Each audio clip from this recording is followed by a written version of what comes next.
जिस नदी के किनारे वो मरने गया, एक सूफी फकीर बैठा हुआ था। उसने कहा क्या कर रहे हो? वो कूदने को ही था। उसने कहा रोको मत, बहुत हो गया, जिंदगी में कुछ भी नहीं, सब बेकार है। जो चाहा नहीं मिला, जो नहीं चाहा वही मिला।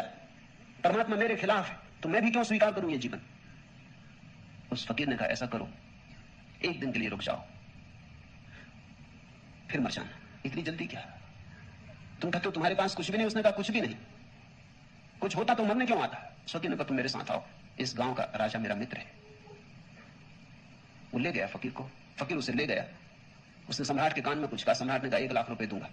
उस आदमी ने इतना नहीं सुना, फकीर ने क्या कहा कान में वो नहीं सुना। सम्राट ने कहा 1 लाख रुपए दूंगा। फकीर आया और उस आदमी के कान में बोला कि सम्राट तुम्हारी दोनों आंखें 1 लाख रुपए में खरीदने को तैयार, बेचते हो? उसने कहा क्या मतलब? आंख और बेच दूं? लाख रुपए में 10 लाख दे, तू भी नहीं देने वाला। तो सम्राट के पास फिर गया। उसने कहा अच्छा 11 लाख देंगे। उस आदमी ने कहा छोड़ो जी, धंधा करने नहीं, आंख बेचेंगे क्यों?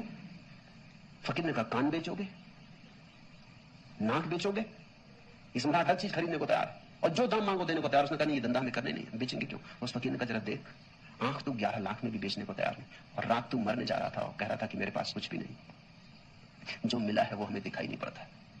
जरा इन आंखों को तो ख्याल करो, ये कैसा चमत्कार है।